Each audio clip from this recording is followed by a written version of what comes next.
We spent the past couple of years in a crazy hot market. Louisville home sales decline as demand outpaces supply. Effective communication is at the core of any situation. If you master these two ideas, you'll have a chance of being successful at residential real estate marketing. I think you need to be looking for investment opportunities that move the needle. The market will never crash if demand exceeds supply. This is what I've been telling you all along. This is the Jay Pitts Show.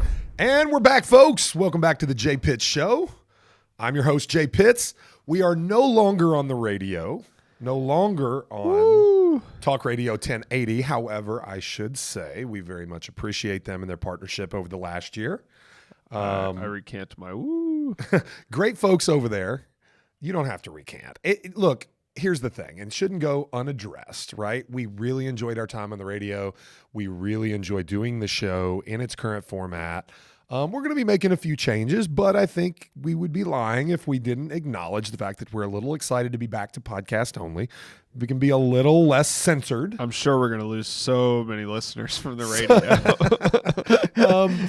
That's the thing. We kind of hope to gain a following there. Didn't exactly happen. Our tried and true have always been on podcast on Spotify or, Apple Podcasts. Here's the thing. What's funny is today would have been the day to be on the radio with all the cellular networks This down. is true. This is true. So we may not have any listeners to this episode, at least not for a few weeks, depending on how the cell providers figure out this outage thing. But neither here nor there. We are back in the studio here at the office. We're not going to be taking commercial breaks. At least for the time being. So you're going to get 45 minutes to an hour straight real estate talk, same old nonsense that we always get into, tech, business, leadership, current events, pop culture, whatever. We're going to get into it. Ryan's still telling me to stop telling him things off air. So, and we might just be a little more raw, right? Yeah. A little more. You know what I feel like? We're not on the radio now, so technically we can say choice words. Choice words. I feel like, have you seen those videos of kids being told they're allowed to say one cuss word each? And it's like 4 kids, and they're all kind of looking, and then usually the youngest one says it. Yeah, I feel like it's what it's like right now. Like, I should just say one and get it over with. It's going to be weird. I'm going to, I'll be honest, in the last year, there have been multiple moments. I think we only had really one. We didn't even talk about it. Our last show is show 50. This is 51. Nice. Yeah. Didn't know that. Time flies when you're having fun. Next week's 1 year. Yeah, great. Okay, so there were times I said one curse word on the radio in the entire last year. It was probably like damn. Too. It was very mild. See, it was going to happen organically. It just happened, Ryan. There you go. You broke your seal. I don't even remember what it was, but it was it was something very mild. It wasn't the F for sure. It was shit. Okay. Hannah told us it was shit. Okay. So we gotta get Hannah a mic. Yeah, we need to do that. Anyway. Jamie. Yeah. So anyway, I said it once. We got it bleeped. That was good. But it's probably gonna take me a while before I feel comfortable. It's gonna hold over. No, it won't. Well, I'm telling you it won't. it felt a little odd just now. Yeah, but I would say I probably need to curse less. Definitely having a son now, and they'll repeat you got things. Another year, but you got a good year before he's gonna start repeating things. Quick learner. This is true. I mean, that would be quick. Start repeating stuff a year and a half old. How old is he? 7 months 7 almost. months. See, I was gonna say 6. So anyway, time flies when you're having fun. All right, so probably same rough format. Yeah. Right. Yeah, I think we're going to start doing 3-hour shows. Yeah, just like Rogan. No. We expect you to listen to all of it. Now, we'll try to keep them around I guess they used to be 40 to 50 minutes. We'll probably try to keep them around an hour. We'll see. We'll see how it goes. There's definitely some times where when we do the radio show, we cut ourselves short on topics to get to a next one because there was a designated time we had to be under. Don't have to do that anymore, so maybe we'll have shorter episodes. Maybe we'll have longer ones. I think we just talk about what feels relevant. Yeah. And we go as long as we need to, but understand there's a point of diminishing returns. You guys don't want to hear us repeat ourselves. So 45 minutes to an hour a week, it's probably about what we need to do. Yep. And I think we're going to start bringing some more guests on for podcast version. We're working on a couple now. So if there's anybody you think would be good or if you'd like to come on the show, send us a message let on us know. Instagram or social media, and we'll either say, yeah, this would be great, or you're not interesting enough. So Just don't be disappointed if we tell you no. yeah. Reach out. I promise it doesn't mean you're not important to us. It might. It might mean that. All right. So what you got for us today, Ryan? All right. Let's jump into the real estate question of the day. I have Okay. two, actually. So Okay. we'll start with the first one. This person asks, Jay, when you have a deal where you're working it and the other agent doesn't seem to be on top of the game, maybe like they're part of the issue with the deal, like if you were on the other side, you could see yourself holding it together, and maybe you've had a couple deals with this agent where it hasn't gone that smooth. How do you handle that going forward when they show your properties or have a listing that your buyers want to purchase? Yeah. How do you go about that and communicating it to your clients? Well, it's a good question. I'm very transparent with my clients. I will say that I am fortunate to have clients that put a ton of trust in me, that put a high value on my the advice I provide. And so my clients tend to take their lead from me. I make every decision I make in representation of another person with their interests in mind. So, for example, if it is the one property that we have seen that works and it's their dream home, it's the right price, everything's right about it. So you're representing the buyers. I'm representing the buyer in this example. It's the only thing that we've seen that even approaches. It's perfect. We cannot miss. And it's a terrible agent that I know on the other side. I'm going to make it work. Yep. I'm going to take on more responsibility. I'm going to assume some of their responsibility. I'm going to over communicate. I'm going to work harder. Set those expectations. I'm going to set expectations to my client that the agent on the other side is not very good. Right. I will say it. I don't care to say it. It's you or them, because, when you can't deliver on outcomes your clients need, they start asking themselves questions. And one of those questions is, whose fault is this?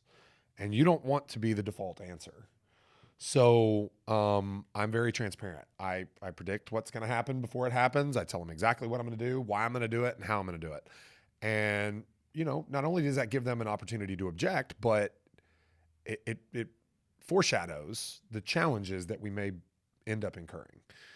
And so that's kind of where I'm at with it, with that. On the listing side, it's the same thing. If I get an offer from one of these agents, now if it's the only offer we've had and we're 90 days on market, situational based. It's absolutely situational.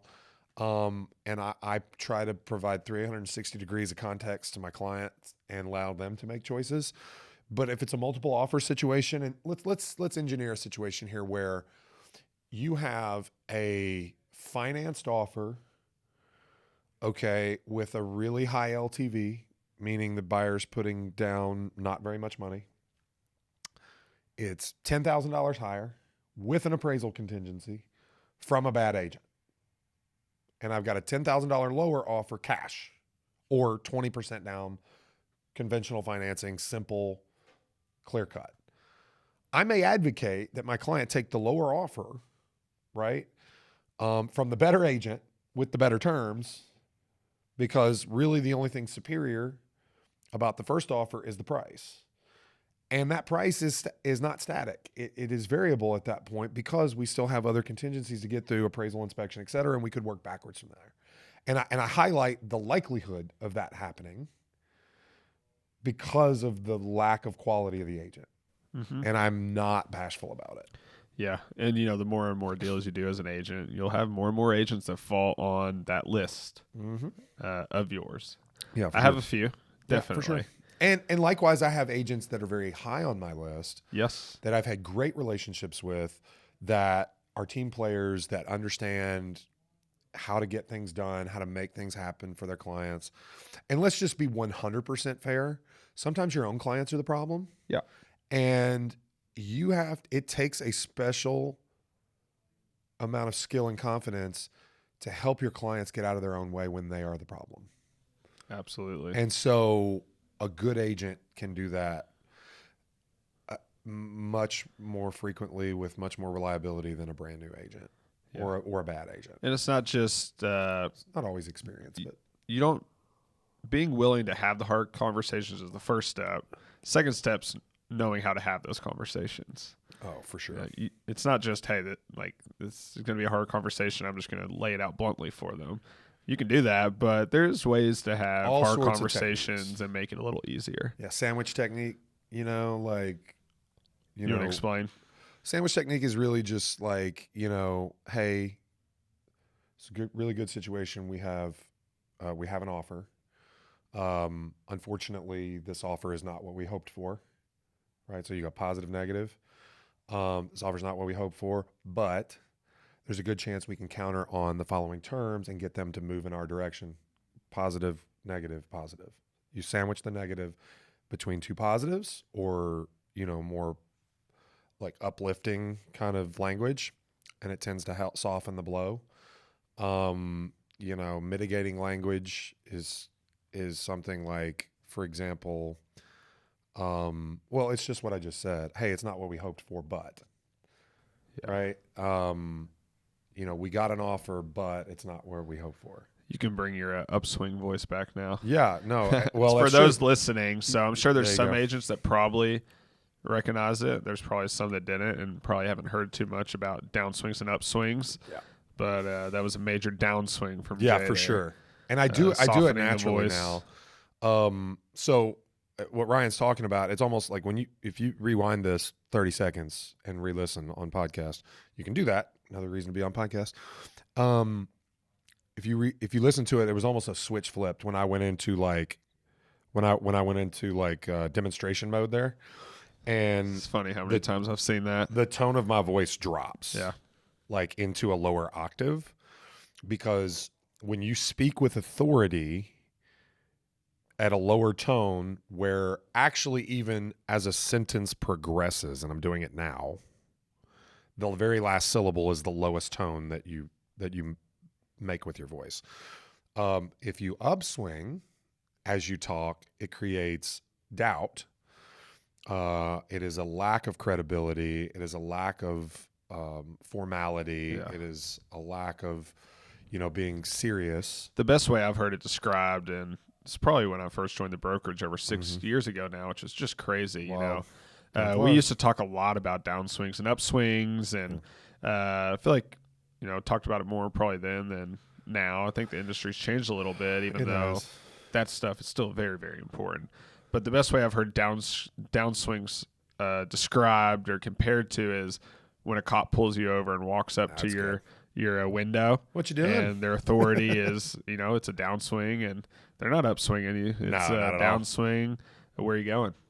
Yeah, that's it. Where are you going? Do you know why I pulled you over? Yeah, that's it. License and registration. So- No, for sure. And it's so funny because it's so innate in human beings. I hear my kids do it, and they don't even know what they're doing. They know nothing about the concept. Well, I bet, parents do it to their kids without realizing what they're doing.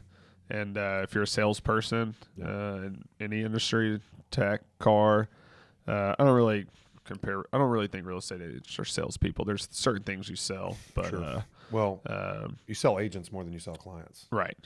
So it's important to learn what a downswing and upswing is. And if you've never heard about it, think about the way you talk to your kids if you have kids. Absolutely. So And your kids can do it back. Like I was talking to my son last night, my 4-year-old. And my daughter, we were having dinner at my mom's house. I hear Evie yell from downstairs. I said, "Come here, babe. I can't hear you." She comes up. She's like, "Colty called so-and-so a stupid idiot." And I said, "Okay, well, send him up here." And I said, "Hey, that's a double negative, son. I said, that is a double negative. I said, did you call so-and-so a stupid idiot?" And he said, "Are you going to be mad?" Like, and you could just hear his voice trail up, like he was really worried, and you can convey it. And I said, "No." I said, "Maybe." And he said, "But you won't yell at me?" And he downswung on that. And so it was super cute, but I noticed it in that moment, his upswing and downswing. When he first asked the question, it was concerned, but when I gave him kind of a declarative answer, he became more confident and said, but you're not going to yell at me. And it was like less of a question and more of an assertion. And I said, no, I'm not going to yell at you. And then I got him to tell me the truth. But kids do it naturally. Upswing, downswing is a big thing. It's a piece of a puzzle that is neurolinguistic programming, NLP. The reason you got a lot of it early in your career is because I had a coach who was a teacher of NLP. And, it would be something cool to revisit for the agents on the team now with all the growth that we've had. But there's a whole lot of things. Spatial anchoring. And you made me do a phone class with the. I did. Yeah, I did. Well, because you started as an inside sales I know. associate. So like Ryan started calling leads and setting appointments. But was it good training? Oh, great. It was great training. Awesome. I mean, you want to do it forever, but for a few weeks, it wasn't bad. Yeah, it was good. I had somewhere I was going and I forgot. Well, the agent thing, like how do you handle a bad agent on the other side? Yeah. Well, to recap, I'm going to take over more responsibility. Okay. I'm going to over communicate to them. I'm going to feed them. We actually, in a training yesterday, Bobby Pinkston mentioned this, a situation he observed me right around the same time, because you and Bobby started about the same time. Yeah. And he said he went on an appointment with me and we were on our way back to the office and I got a call on a deal I was negotiating. He listened to me feed a buyer's agent the line to give their seller. Like I fed them the language to present my counter to their client. And we got the deal done. And he was like, dude, I never thought I would be in a scenario where I would hear another agent be told what to say to their client, but it absolutely worked. Yeah. That's what I do. I take control, right? And that's what you have to do as a good agent. There was even a time, Ryan, and you'll remember this, about the same time, where I had such little confidence in other agents on the other side that I took a more than 50% share of the total commission when I was a listing agent, right? Yeah. As a rule. Like I took a listing at 6, I was offering 2.5, taking 3.5, and agents would get pissed. Yeah. When they show up to the closing and see me getting paid more than them. Yeah. So I remember what I was going to go back to. I think you broke your seal naturally. You said stupid idiot, which, I think it's probably loud on the radio, but I don't think we would have said it. And I said piss. And then piss. So yeah, it was natural. Yeah. It was natural. Nice. One more thing on upswing, downswing. I don't want to beat a dead horse, but I think there's probably some people out there listening to this that are like, oh, my voice is way too loud to be able to do a downswing. Like, no, I'm all upswing. I don't think it's more how loud you talk. It's a softening of the voice for a downswing. You can still talk loud. I mean, does anybody know Jay Pitts? If you know Jay, he's very loud. I'm very loud. And can do the downswing but still. I'm quiet for effect when I need to be. It's a speed change too. Yep. There's a lot of things that go into it. Anybody can do upswing, downswing. It just takes a little work. Well, you can go so far as tailoring your tone and your speech patterns to different personality profiles. Like I'm going to talk like this to a D personality, to a type A personality. I just thought of a fun clip for the show. Maybe if we could figure it out, called like upswing, downswing, and we listen to people talk about something, and we try to figure out if they actually know what they're talking about, or if they're lying, or if we think they're lying. The lack of authority conveyed with an upswing is really, really crazy. Yeah. But like you hear me talk to like a little, like I say a little old lady, I probably shouldn't say it like that, like an elderly woman with a very soft voice, and I'm going to soften my tone, and I'm going to lean in. Like, and body language factors into this. I think I've heard, and I can't cite the study, but 7% of all communication is the actual words you choose of verbal communication. The other 93% is tone, and posture and body language. So think about that. Everybody listening to the show now is just going to be listening for upswings and softening of downswings. voices. I just did it again. Yeah. All right, we can move on. I was laughing earlier. Hannah, who produces this podcast, she coughed, and I was like, "Oh, there's Jim for us." Oh Lord, oh Jim, I like Jim. No, Jim's great. Amazing. Jim's amazing. All right, we'll do one more real estate question real quick. Kind of move on. So, inflation came in higher last month than they expected, 3.1%. I think they were expecting 2.8%, which 3.1% still seems very high. I think it's like 17.7% inflation's up since Joe Biden took office, which I think we all know it's not just his. No, this it's is not this his is a policies. chronic issue in the United States of America that's probably never going to solve itself, and it's just been decades and decades and decades in the making. But inflation came in a little higher. So what does this mean for interest rates? It means a pause on rate drops. You're hoping that rates would drop. I think Biden is probably the one who's most frustrated by this because he had hoped to be able to manipulate monetary policy to kind of engineer a little run on the economy leading up to his reelection effort, and that looks less likely now. Yep. I still expect a quarter drop in May, but we're still, a month and, 2 months from that. You're starting to fly by. This is the point you're like, wow, it's almost March already. It's almost March. Yeah. So we got at least 2 months before that happens. I don't know that you will see interest rates fall much behind a quarter drop in the federal funds rate. So, we're stuck with, high sixes probably for the bulk of the year. I think rates will start leading into the election, the 2 to 3 months before the election, start dropping fairly precipitously and be in the high fives by the end of the year. I think, honestly, the results of the election do have a large impact. I think, frankly, economically, Biden has been held from doing a lot of the things that he wants by the prospect of the unpopularity of some of those decisions and the fact that he has to seek reelection. Once that's off the table, if he's reelected, I think you'll see the gloves come off a little bit. He still will not likely have the House, so be limited in what he can do. But as the last 5 or 6 presidents have proven, specifically Biden, Trump, and Obama, specifically the last 3, they can accomplish a lot via executive order. So that's frankly the most change we've seen in the last 2 decades in, government and law is executive fiat or executive, order.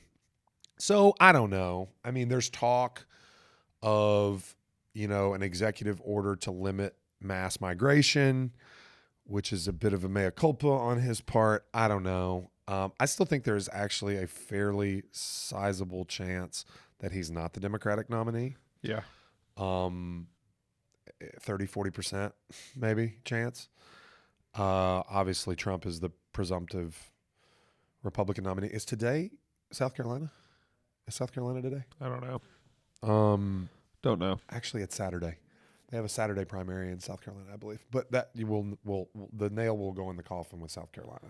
Yeah. So because that's Nikki Haley's home state, and if she doesn't win her home state, which she's predicted to be beaten by 30 points in her home state, so that pretty much puts a nail in it. I feel like the American people majority probably don't even believe the 3.1% number either. I don't believe it. I think it's higher. I think everybody's feeling it a little bit. It's not even like the price of things. So I saw a funny video. It's like you can't go get just something done. Like this video was about taking your car to get the oil changed. You can't even just take your car to get an oil change now. You take it and they're like, okay, it needs all of these things. Yeah. Like nobody just does an oil change anymore. They're like, you actually need like these 4 or 5 things done, and then it's $1,600. Like you can't. It's almost impossible. They look at you weird if you're like, no, just an oil change. Like, oh yeah, for sure. And I'm that guy every time. Yeah. I'm like, no, just change the oil. Yeah, so I'm like, I guess just do it. They show you the dirty air filter, and they're like, look how gross this is. You need a new one of these. Yeah. I don't know. I guess I'm a curmudgeon in some ways. All right. Let's see here. So we'll move on from real estate. It's pretty nice not taking breaks, I gotta say. Just kind of roll through, man. Definitely allows things to flow a little better, I think. But gambling numbers are in for Kentucky last year at least. So 9/28 through December 31st. How much money do you think was bet in Kentucky over the first 3 months of legalized gambling? In Kentucky, how many millions? It's under $1 billion. I'll tell you that. Well, yeah. I would say 250 million. $855,739,972. Retail in-person gambling was only 36 million. So 96% of total betting was online. Wow. Yeah. Net losses by Kentucky bettors online. What do you think that was? Oh, net losses. 855 million was bet. We'll call it 856 million. How much do you think was lost by Kentucky bettors? These are hard questions. This doesn't include like VIG or any like rake or anything like. You're not talking like company profits. No, you're it's not just talking about like. No, okay. just how much did Kentucky bettors lose? It's. I'm gonna go north of 50%. I'm gonna go 500 million. Nope, 106 million. Is that all? So yeah, so people are doing pretty good. Hey, I'm still positive. So how much by of the a few 856 million was free bet? Doesn't say that. Does not say. Got to be a good percentage. DraftKings was the number one most used provider in Kentucky. FanDuel second. Bet365 third, and the reason those three gave the best incentives in the beginning. Bet365 gave $365 in free bets. Wow. FanDuel and DraftKings were both $200, which I'm gonna need to sign my wife up for all those still to get my free bets from her. I still don't have any. I don't have an account on any of the sites. Good for you. I don't have a lot of time. I don't have a lot of time to make informed bets, frankly, and like I just really don't like throwing money away, and I feel like that. Now, at one time, I will say this was when things were illegal, except in like Nicaragua, there was like it was betus.com was the site I used. Bovada was one people used. Bovada came after that. So when they outlawed online poker, a lot of the other sites got shut down. So, but there was this company was out of Nicaragua, and I literally put $50 in an account to start, and I started betting Big East and SEC basketball, and I bet 3-team 7-point tees parlays, and I loved it because I knew the Big East and the SEC inside and out because UK and U of L were both really good, and I'd watch them both, and I could. Teasing a spread 7 points on each game, I could pick three, and I went from $50 to $900 betting like $50 a game. Yeah, and I cashed out when it became illegal. And let me tell you what my college basketball betting has been built I never around. had any luck with football though. So my college basketball betting has been built around the Louisville Cardinals. I know Louisville. I know how bad they are. Even if other people think they might be a little better at times, I know they're not. So I built it around Louisville. So Louisville and Pepperdine, kind of. So any team Louisville plays close, and I think the spread's too close for that team playing their next game, I'll bet the other team to cover. Yeah. But when I say Louisville, Pepperdine, so Louisville beat Pepperdine by 23. Pepperdine's terrible, clearly. So they were an underdog to Gonzaga the other day by only 20 points. 12 points, and Gonzaga had already beat them by 22. Gonzaga beat them by 50 that game. Oh, my God. And it was a 12-point spread. Pepperdine just beat Portland. The problem with betting that stuff, which is like, does Gonzaga feel like beating them by 50? Well, maybe. But, so Pepperdine. Like when the spread's like 28 points, I'm like, man, like they could easily beat them by 20 and like not even try and like. Yeah, 20 is not out of the question, right? You know what I mean? But like they can mail it in and it's still handily, which breaking news, by the way, AT&T just came back up just now. For now. So I have a signal. So they're trying to blame it on a solar flare. Don't know if I believe that. Because last week there Russian was bot farm. Government officials coming out saying Russia and China is like far enough in our infrastructure where they could cause these cellular blackouts, and it happens the next week. I don't know. What is that? Leave the world behind? Kind of weird. I was at the gym this morning talking to Jeremy about leave the world behind, by the way. Before the phones went out, or the phones No, out then? after the phone went. I was yeah. explaining because he hadn't watched the movie yet. But yeah. So, anyways, back to the betting thing. Net revenue, tax revenue for Kentucky was almost $16 million. That's nice. So it's looking like, I don't know really how the revenue works, but for every $1 billion bet, $20 million for Kentucky. That's great. Which you'd think maybe we just give the $110 million we lost to Kentucky. Yeah, but I'm all for sports betting. People deserve to do what they want with their money, and be I agree. Adults, so. I agree, and I know there are negative consequences, but I mean, we don't outlaw dish detergent because people huff fumes like and eat Tide Pods. Like, I mean, like you got to have some measure of responsibility as an adult. And so you need to be able to handle it. And when you mainstream things, they tend to be more used, but also more responsibly used, in my opinion. Yeah. All right, let's move on. Did you see on Twitter this past week about the person, like high-level exec that got scammed out of like $50,000? I did not, but I have a question for you. Are we ever going to not call it Twitter? Because I don't think I will ever call it X. Well, here's the problem with the X name change. Like, the brilliant thing about Twitter is you call it tweets. It's a verb. Yeah. What do you call an X? It's not a verb. X'd this. Yeah, like that's not a verb people want to use. To me, the best social platforms are the ones where you have a verb on the back end. I agree. I Googled it. I Yelped it. Yeah. I tweeted. Snapped. I'm not a snapper, but we can go there. Snapchat's revenue is killing it. So is NVIDIA is a rocket ship right now. I can't believe NVIDIA is still running, but It's, like, I mean, the like, single. I think they. I mean, it's the chips single deal. Greatest market share or gain in a day in history. They just beat Meta's, which was. And Meta is absolutely destroying it, and I don't understand Just how. a video of Zuck at the UFC thing. Dude, Just acting as awkward as ever. So he is so awkward. He might be a bot. Oh, I think he is. He might be a. He is. Wouldn't it be funny if he was a Tesla robot and like Elon actually controlled him? He might. And Elon wants to fight him at. No, Elon get his butt whooped, I think. You think? Zuck's been training for like Elon, 3 years. You know, Elon like grew up. He grew up training. Oh, maybe not then. Like he literally like those like Krav Maga. Yeah, And, like, they said Elon could just like lay on him, maybe. dude. Okay, so 1 week, February 15th, NVIDIA traded at 777.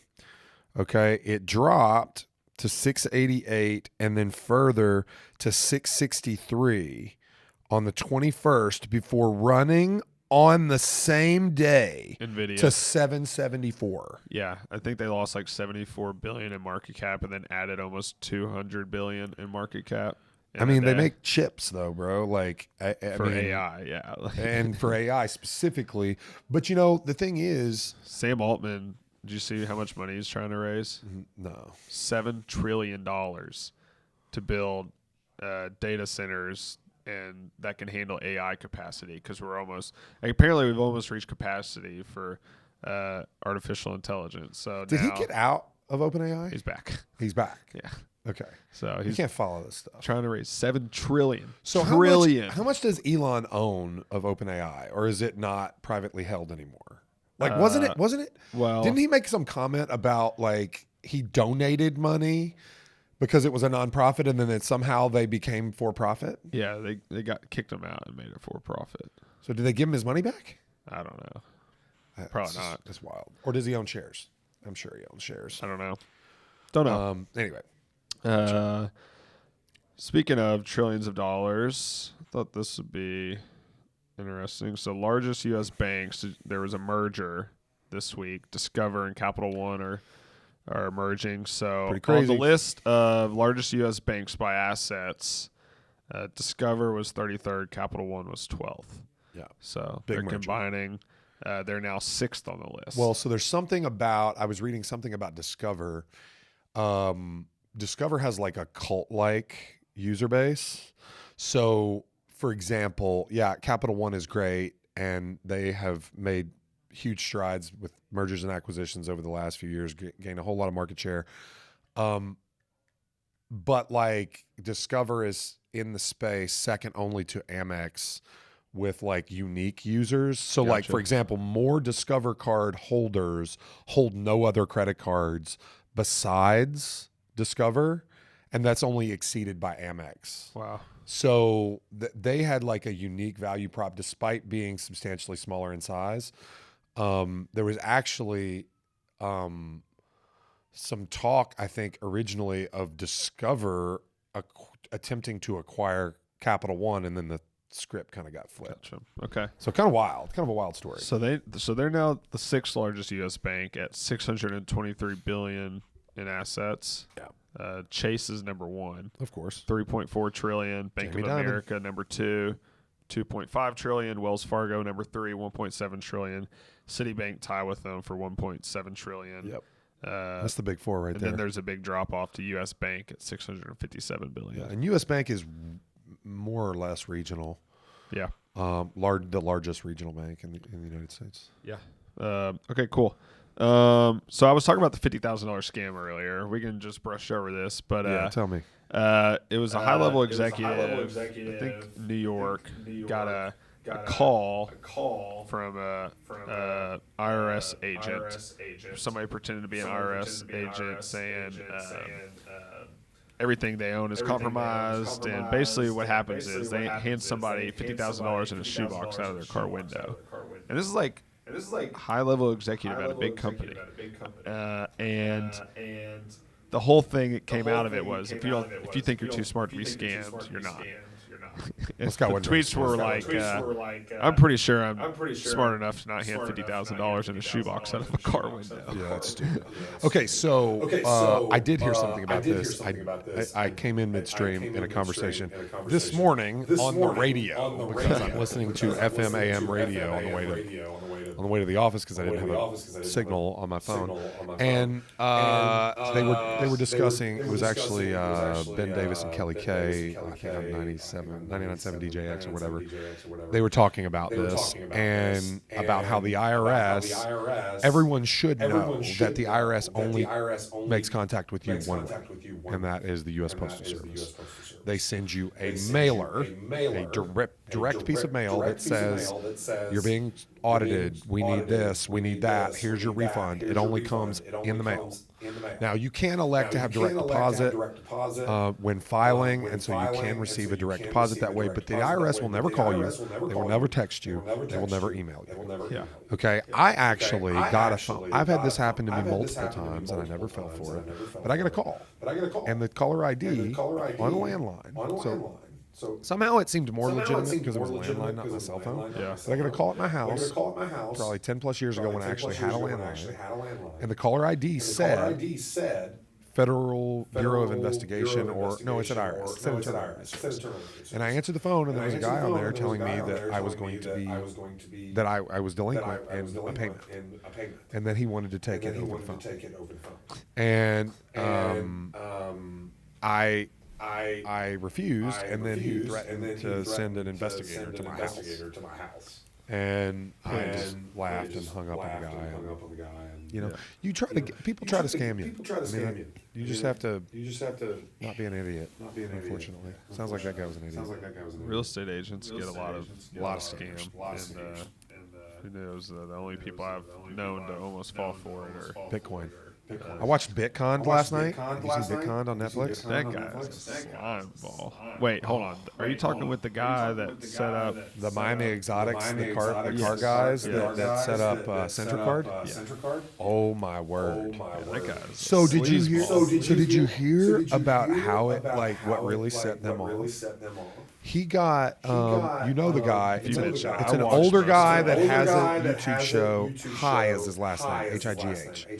Sal High or something. Anyway, this is like a Bitcoin evangelist type that has this huge YouTube following, and he mistakenly endorsed them on his YouTube show, thinking he was talking about somebody else with a very similar name, and they got this viral influx on an ICO. Their ICO had been up for weeks, and they had $1,200 total dollars invested, and they got $7 million after this one YouTube credit that was incorrect. And they were the guys that said they were going to make a debit card that you could spend your Bitcoin with. Yeah, I watched most of it. So wild to me. They raised $30 million. That guy, his excuse for all this was all the good companies have been built already. So now it's just who can scam the most people. Well, so the crazy thing was after they were pretty much outed as a scam, they go to South Korea and partner with a company that gives them $15 million so that company can scam people in South Korea. Well, and they scam that company making a debit card that worked. Yeah, it was fake. And it apparently didn't work. It and they didn't still work. got the money. It didn't work. And then, so he says in the thing, he's like, oh, if they want to be complicit in the scam, then I guess we'll let them. Yeah. Yep. All right, I got a couple other things. We'll go Louisville. We'll stay around Louisville. So, what do you think's the hottest ticket in Louisville this year? So, Ticket. PGA Championship, Bourbon and Beyond, Kentucky Derby, Louder Than Life. Hottest is in most expensive, hardest to get. If you had to choose one, which one's everybody choosing? I think it's easy answer. I think it's the PGA Championship. Oh, really? I What think would you say? Kentucky Derby, 150th. Oh, well, yeah. Okay. But I don't know. I guess Derby's every year. Right. I mean, the Derby is more impactful. For certain. To the city. Hottest ticket. I mean, but there's Tickets for the Derby this year are like double right There'll now. be like 170,000 people. You don't have that with all the others. I think the PGA is a little tough. It's been a while. It's tougher to get. When is the PGA? Let me look it up right now. My wife sent me sponsorship opportunities the other day, and I about had a coronary when I saw how much they cost. No, it's It's like May. minimum. Is it May? May 16th through the 19th. Wow, it's not the one after Derby. So, I mean, what a fun time that's going to be in Louisville. April, May. So it goes Derby, Masters, PGA Championship, basically. Or no. No. March Madness, which we won't have any fun with. Then Masters, then Derby, then PGA. PGA is only a month after Derby. But you said it's the 17th. Or what did I say it was? Like 2 weeks. Oh, yeah, 2 weeks. It's like 2 weeks after. 2-3 weeks. That's crazy. So everybody's just going to be recovering from their Derby hangover. Tiger going to play? I don't know. I mean, so here's my thought on Tiger. Hope he wins another tournament. It's the first time I'm saying I think he's never going to win again. I hate that, man. I really thought. I think his injuries and age have come up to him. I mean, I hate that. I mean, you know, older players have won majors. Yeah, but not players that have had 18 surgeries. I know. I mean, you forget the car. I mean, like the car wreck, man. That car wreck, he almost died. Yeah. Like, I mean, and that's not the the cheating car wreck. I mean, like the car wreck that almost killed him. Yeah. Fused ankle. It's so funny. It's not funny. I was at Disney World last week, which we can talk about that a little bit if you want. I was at Disney World with the kids last week, and my wife, and Tiger was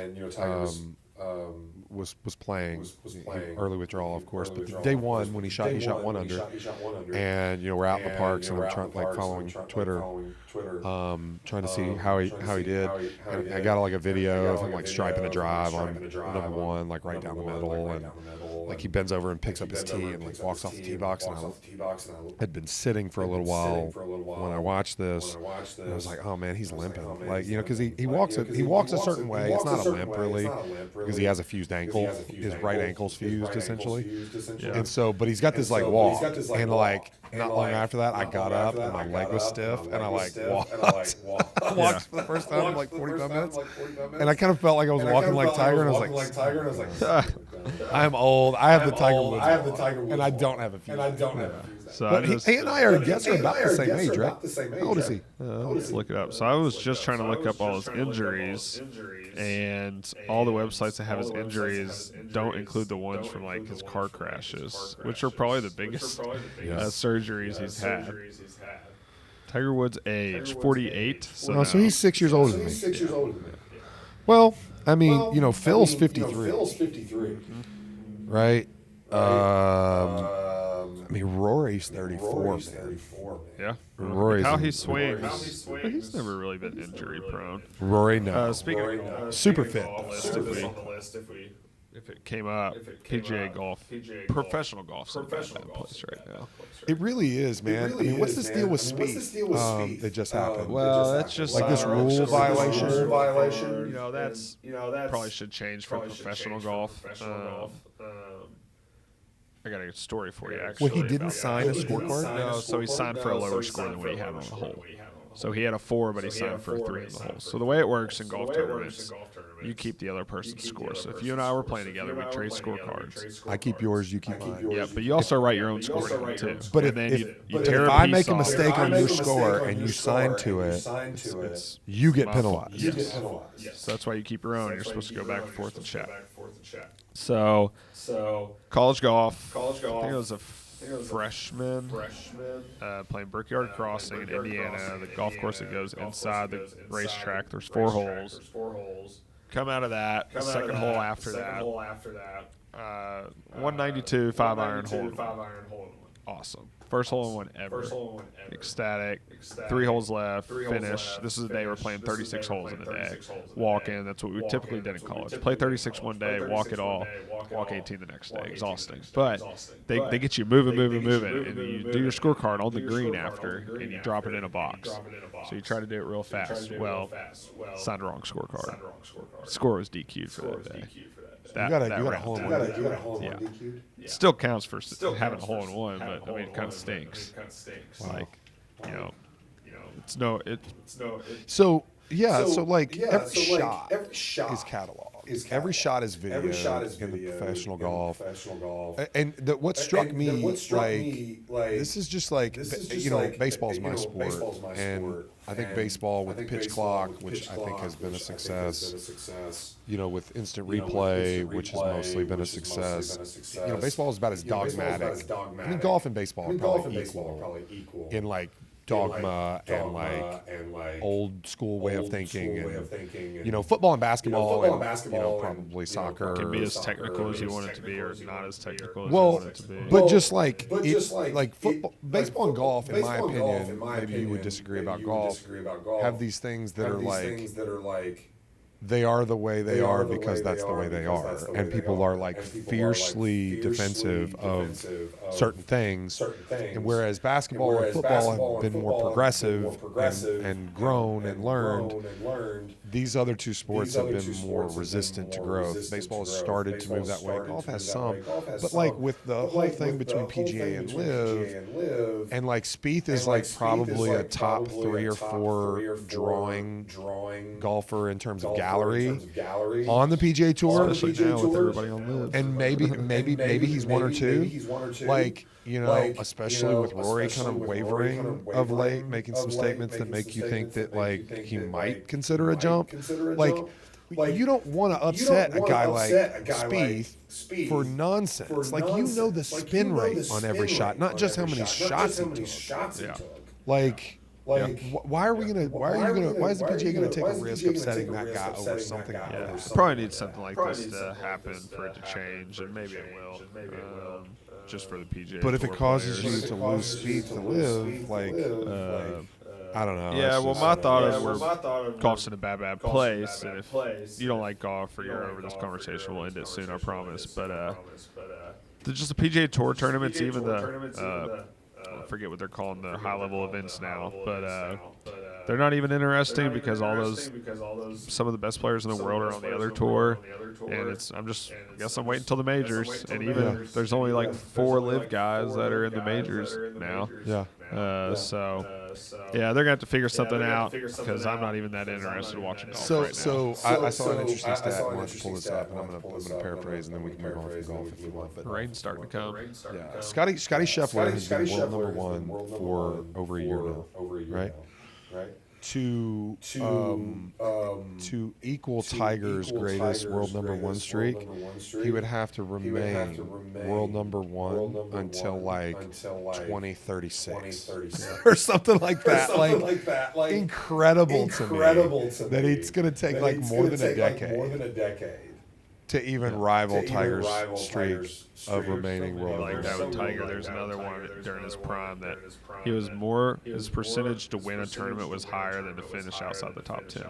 That's crazy. Dude, it's Like there's some Jordan stats like that. Like those two guys are the only ones in modern athletics that you could even say. I mean, Tigers are probably more eye-popping than Jordan, but there's some Jordan stats like that too. Yeah, it's pretty insane. But All right. One other thing. I'm going to end it with. We don't have to end it actually yet. Well, we're about 45 minutes. So, MicroStrategy, their market cap. So, MicroStrategy was kind of a dying.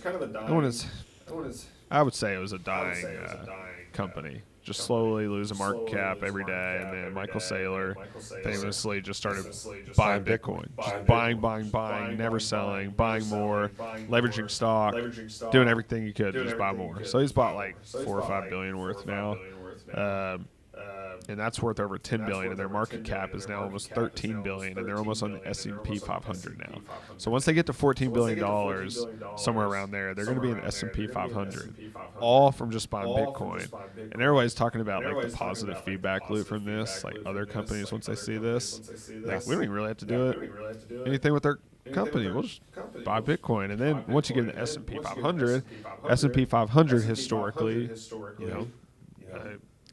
goes up every year. There's down years, so once you get into S&P 500, people start buying S&P 500 stock, and MicroStrategy is a part of that. So technically, without even knowing, they're investing in a company that owns hundreds of thousands of Bitcoin.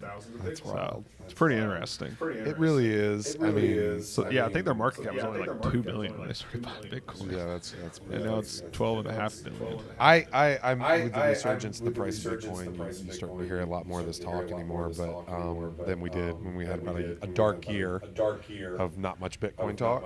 But it's pretty interesting to see that the resurgence back to north of 50, pushing even higher. I don't know where we're at now, 53, something like that. Last time. Yeah. 51.6 to the minute. I got a question for you here. We'll go back to some real estate. Do you think real estate agents should have to have a college degree? Should they have to have a college degree? No. Okay. No, because I don't have a lot of confidence in higher education institutions these days. I think more education. You and I talked about this at length. I don't know if it was last week or the week before. It was last week. And I am firmly in the camp of more education being required, more skin in the game, higher monetary investment required, higher barriers to entry. There's a lot of talk of commission compression. I had a conversation with some very close to me agents the other day, and they didn't like my take, and I understand it, but I would tolerate some commission compression if it meant less competition. Yeah. I can make a fortune in real estate making 2% sides rather than 3% sides. Yeah. If you could eliminate, if you told me that you could eliminate, I would eliminate 33% of gross revenue. Okay, but it would also eliminate 33% of competition. I take it. Yeah. So I bet on me. That's the thing. When I get an opportunity, I bet on me. I take my chances against the competition. Okay? What I recognize is my biggest threat is the dilution of service. Right? When there are 5,000 real estate agents in Louisville, or 6,000 or whatever there are now. Okay? There's a good portion of the market at the very bottom of the bell curve. Right? It is wide. The bell curve is like wide. The tails are wide on the bell curve, and I'm here at the peak. Yep. So if I could chop off some of the ends, like those transactions that are chewed up on the ends of the bell curve, they stack up at the top real nice. You know what would happen if commissions compressed too? People get themselves so worked up and so mad, they'd be so mad they just would stop being a real estate agent without even trying. And I'll compare it to golf. When it's a bad weather outside day and it's raining, you can eliminate 95% of the field because they're already done with it and they're not ready to compete. And that would happen in the real estate industry if commissions are compressed. I believe you would have just a fall off immediately because people are so mad and don't want to. Like nobody's talking about it. The average age of a real estate agent is pushing 60 years old. Yep. Okay. There, I don't know, 1.5-ish million real estate agents in the nation, with the average age being nearing 60 years old. Yep. Okay, real estate agents into the industry has been greater in the last 5 years than it was the 10 years prior to that. But, the population skews old. And if commission compression pushed them out of the industry and slowed down entrance, we could drop to 1 million real estate agents pretty easy, lose a third of agents. And I would take that 2% list and buy side to compete with 33% less agents. Yeah. I would do it. It's like asking an attorney, would you charge $200 an hour instead of $300 an hour if you knew you were going to get the case? The answer in most cases is yes. Mm-hmm. Right? If you didn't have to look for work. So there you are. All right. We'll end it with this. What do you prefer? So would you rather? You're gonna give me a would you rather? No, not a would you rather. And honestly, I don't know if we talked. We've been about pretty this serious on the show before, but and this is kind of serious too. So it's all right. We'll get goofy again. Hotels, Airbnbs. What do you prefer now? I see a lot of value in both. I'm going to give you an answer, but before I say that, I will tell you that when I'm somewhere with my kids, like an Airbnb is better. They can have bedrooms, and my wife and I can be up and doing our thing after the kids go to bed. That is absolutely. So my wife and I together, just us. I definitely want a hotel room. I want the added service. I want the bar in the lobby. I want the fresh towels that I know are fresh. Like I don't want to deal with logging into my Netflix. You know what I mean? Like I don't want K cups. I want the Starbucks on the corner or in the lobby. You know what I mean? So I'm the same way. So I want the killer pool, bachelor party, or guys golf trip. There you go. Definitely Airbnb. There's a room. It's my wife and I. Definitely the hotel room for the same reasons. Just knowing somebody's going to clean your room every day. Now I'm talking nice hotel. Like I feel like some hotels have got not as nice. I'm not talking about a Holiday Inn Express. Yeah, like Omni. The Omni is amazing. There you go. I will say. If I'm picking one, and I'm going to Sealbach too. Sealbach's nice. Old Sealbach bar, man. One of my favorite spots in the world. Sealbach, and we're going to have to bring in, so owned by Musselmans, we're going to have to bring in either Chess or Mr. Kurchdorfer to talk about Valhalla and PGA Championship. So I'm going to try to line that one up to us. There's new owners of Valhalla. Owned it. They own. I think I know the structure of the deal. I don't know if I'm allowed to say it, so I was going to. But it'd be great to have them on, learn what all goes into planning and working with the PGA and hosting hundreds of thousands of people. I'd be interested. Be a cool conversation. I'd be interested to hear about how they have modernized their caddying assignment process. Because I caddied there in college, and it was terrible. You hear a lot of people from Louisville talk about that. I used to call that phone number starting at 7 a.m. and the caddy master would answer the phone and pencil you in, and I would almost never get a lead. Just almost never. I had to go get a job. Cool. Hopefully that's a little foreshadowing for an episode coming up. Yeah, that'd be great. I'll reach out and see if we can get one of them lined up. But Jay, I'll let you sign us off. Yeah, man. That's all the time we got for today, folks. We appreciate you. As we said, find us on the socials, Spotify, Apple Podcasts, anywhere you podcast. You can pretty much search my name, search the J Pitts Show. You'll find us there. Of course, you'll find clips still on Instagram, on Facebook, anywhere you social, pretty much. You know what we need to do is on all our episodes, we should put our links to our socials in the bio. Let's do it. Let's do it. So since we don't have that set up just yet, you can find me at J Pitts Realtor on pretty much any platform. And RyanHarris.re for me. RyanHarris.re. Once again, this is the J Pitts Show on podcast only now. No longer on the radio, but you can still find us anywhere you podcast. Just search the name. For Ryan Harris, I'm Jay Pitts. See you next week.